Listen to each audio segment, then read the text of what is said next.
पश्चिम बंगाल चुनाव पर बंगाल यात्रा पंकज झा के साथ।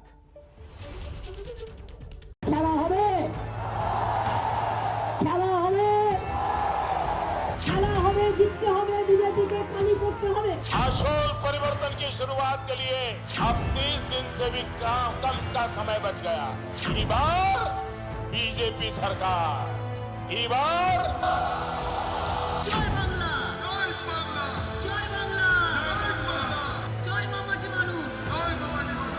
नमस्कार, मैं हूं पंकज झा। बंगाल यात्रा में आप सबका स्वागत है।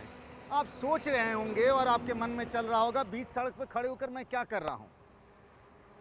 इन्हीं रास्तों से और इन्हीं सड़क से चलकर 10 साल पहले ममता बनर्जी ने बंगाल में असंभव को संभव कर दिया था, परिवर्तन कर दिया था, बदलाव ला दिया था बंगाल में। कहां से? तो वो है सिंगूर, जहां किसान आंदोलन की अगुवाई कर ममता बनर्जी ने 34 सालों से जमी हुई बंगाल में लेफ्ट फ्रंट की सरकार को उखाड़ फेंका था। और वो नारा याद करिए जो आज भी टीएमसी का नारा है। ममता जगह जगह कहती हैं माँ, माटी और मानुष। वो नारा यहीं सिंगूर से ही बना था। आज बात करेंगे सिंगूर और क्या बदलाव हुआ है सिंगूर में, और सिंगूर में इतिहास किस तरीके से फिर से अपने को दोहरा रहा है, वक्त का पहिया घूम रहा है। जीतते होवे। माँ, माटी और मानुष ममता बनर्जी के लिए ये बस नारा नहीं है, जय बांग्ला। ये उनकी राजनीतिक कामयाबी का मूल मंत्र रहा है। वो मंत्र जिसकी बदौलत वो पिछले 10 सालों से बंगाल पर राज करती रही है। जय बांग्ला, जय बांग्ला, जय बांग्ला, जय मामाजी मानुष, जय मामाजी मानुष। सिंगूर में ममता बनर्जी की इस आवाज पर पूरा बंगाल उनके साथ हो गया था। माँ मतलब महिलाओं ने उनमें इस छवि को देखा, माटी मतलब उन्हें उपजाऊ राजनीतिक जमीन मिली, और मानुष मतलब बंगाली समाज का जनमत ममता को मिला। सिंगूर और नंदीग्राम में ममता बनर्जी को नई पहचान दी। बंगाल के मुख्यमंत्री की, उस सीएम की जिसके राजनीतिक दबदबे का असर दिल्ली की सत्ता तक है। सिंगूर और नंदीग्राम ने ममता की तकदीर बदली और बंगाल की सियासी तस्वीर भी। कमाल का कनेक्शन है सिंगूर और नंदीग्राम में। नंदीग्राम में किसान आंदोलन के समय ममता के साथ ही रहे शुभेंदु अधिकारी अब उनके खिलाफ हैं।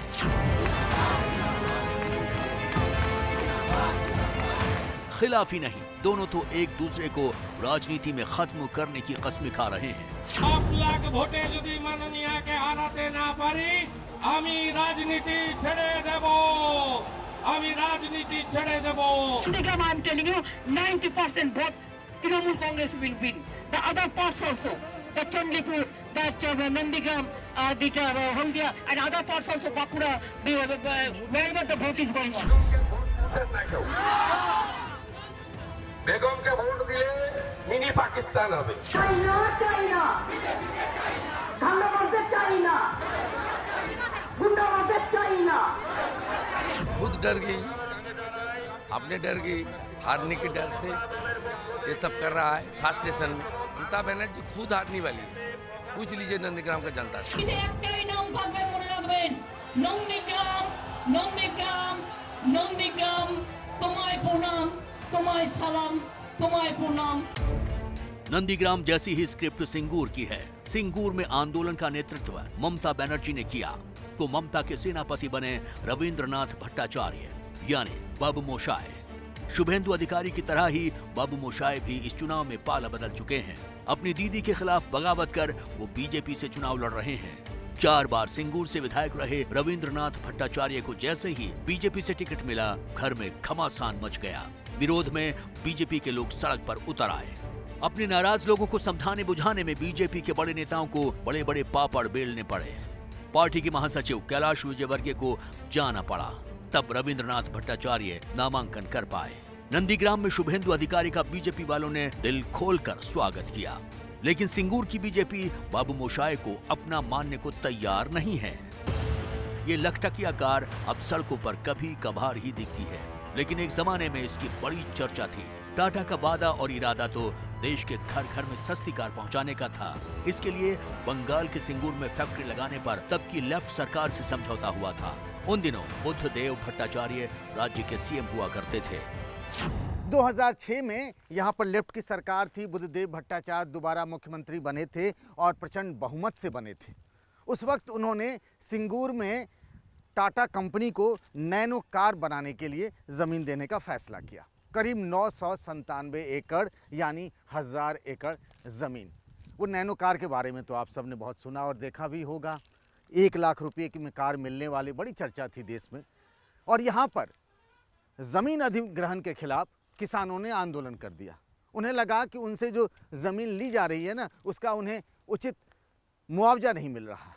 और इस किसानों के इस आंदोलन की अगुवाई कर दी ममता बनर्जी ने। और फिर यहाँ वो जो प्रोजेक्ट था टाटा का, उसको ख़त्म करना पड़ा।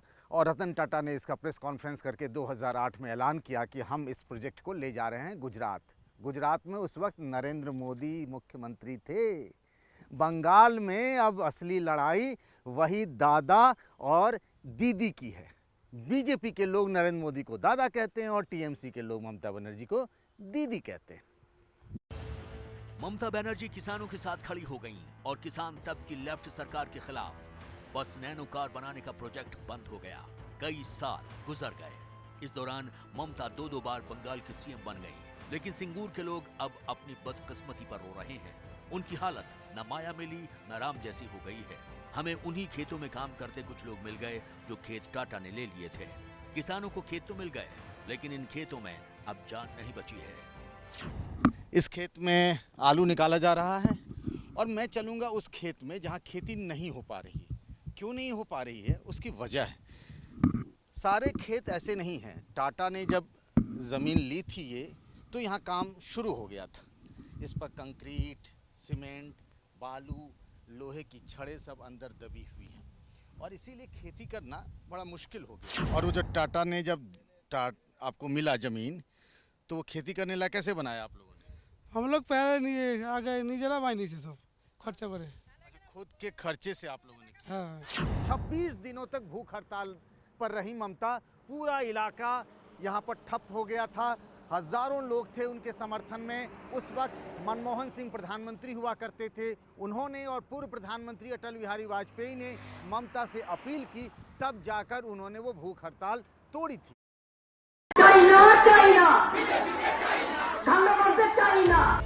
नंदीग्राम से ममता बनर्जी खुद चुनाव लड़ रही हैं। 1 अप्रैल को वहां मतदान हो चुका है। सिंगूर से टीएमसी की जीत को ममता ने अपनी प्रतिष्ठा का सवाल बना लिया है। वो हर हाल में ये दोनों सीटों पर विजय पताका फहराना चाहती हैं, क्योंकि इन्हीं दोनों जगहों को सीढ़ियां बनाकर ममता सत्ता के शिखर पर पहुंची थी। सिंगूर में जिन किसानों की जमीन टाटा को चली गई थी, उन्हें हर महीने 16 किलो चावल और 2000 रुपए मिलते हैं। मैं डकैत काली मंदिर के प्रांगण में हूँ और यहाँ इसीलिए आया हूँ क्योंकि यहाँ जो भी आता है काली माता का दर्शन ज़रूर करता है। हम भी चाहते हैं कि आप भी उनकी एक झलक देख लें, उनको प्रणाम कर लें यहीं से। बड़ी महिमा है और बड़ी दंत कथाएँ भी इससे जुड़ी हुई हैं। इतिहास करीब वही 600 साल पुराना है इस मंदिर का। और पीछे रामकृष्ण परमहंस दिख रहे हैं और माँ शारदा देवी की जुड़ी हुई बात है। ये इलाका पूरा जंगल वाला था, अभी भी कुछ कुछ नज़र आता भी है। और बात 600 साल पुरानी, जैसा मैं कह रहा था, रघु और गगन नाम के 2 डकैत हुआ करते थे। उस वक्त डकैतों का बड़ा आतंक था। जो भी इधर से गुजरता था ना डकैत, ये दोनों मिलकर उससे लूटपाट कर लेते थे। माँ शारदा देवी एक बार इसी रास्ते से जा रही थी और डकैतों ने उनको भी रोक लिया। तो उनके पीछे माँ काली ने दिव्य रूप में प्रकट होकर दर्शन किया और तब से उन दोनों ने, यानी रघु और गगन ने, माँ काली की पूजा शुरू कर दी और इसीलिए इस मंदिर का नाम डकैत काली मंदिर भी है। कैसा काम कर उनका गवर्नमेंट है ममता का? আমরা ভালো আছি, খারাপ কিছু নেই। আমরা इंजर्ड भी हो गई है। হ্যাঁ হ্যাঁ হ্যাঁ হ্যাঁ ওই নিয়েই তো উনি বেড়াচ্ছেন। আমরা খারাপ, খুব খারাপ নেই। এই তো আমরা কোভিড ইয়ে নিয়ে এলাম। सिंगूर में ये बीजेपी का ऑफिस है और इस ऑफिस में आते ही एक नई चीज़ का पता चलता है। वो बात जिसको लेकर यहाँ के बीजेपी के ओरिजिनल लोग परेशान हैं। क्योंकि ओरिजिनल और फिर नए वालों की बात मैं इसीलिए कर रहा हूँ कि जो सालों तक ममता बनर्जी के साथ रहे, टीएमसी के साथ रहे, मास्टर मोशाई जिन्हें कहते हैं रविन्द्रनाथ भट्टाचार्य, वो अब बीजेपी के उम्मीदवार हो गए हैं। और बड़ा गजब का कनेक्शन है नंदीग्राम और सिंगूर में भी। इन दोनों नामों की वजह से ममता बनर्जी सत्ता परिवर्तन कर पाई थी यहाँ बंगाल में 2011 में। और अब दोनों ही जगहों पर यानी नंदीग्राम में और सिंगूर में भी, नंदीग्राम में जो उनके साथ रहे शुभेंदु अधिकारी वो बीजेपी में आ गए हैं, और यहाँ सिंगूर में जो आंदोलन के साथी थे ममता बनर्जी के, वो रविन्द्रनाथ भट्टाचार्य भी अब बीजेपी में आ गए हैं। और इसी बात को लेकर के बीजेपी के लोकल जो लोग हैं वो परेशान भी हैं। बीजेपी के उम्मीदवार रविन्द्रनाथ भट्टाचार्य 90 साल के हैं। इसी आधार पर ममता बनर्जी ने इस बार उनका टिकट काट दिया। टीएमसी में उनके कट्टर विरोधी रहे बेचाराम मन्ना को टिकट दे दिया।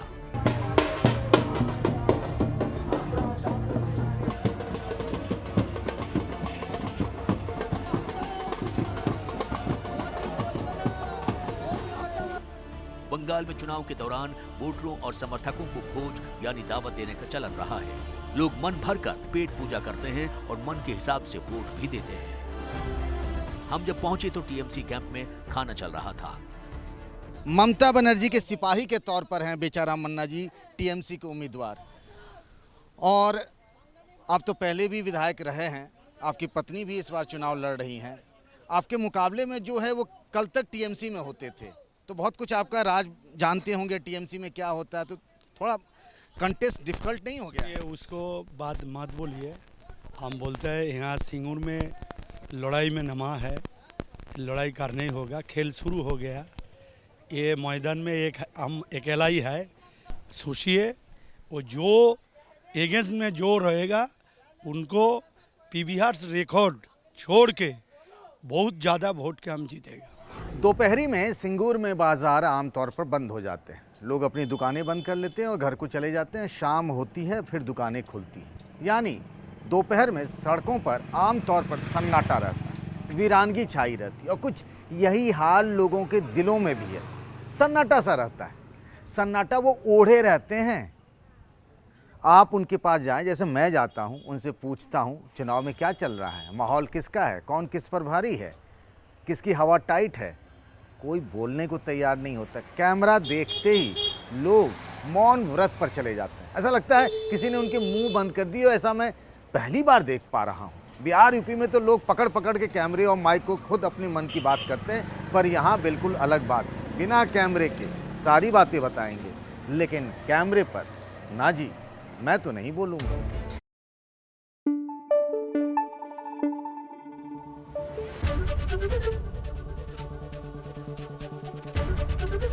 एबीपी न्यूज आपको रखे आगे।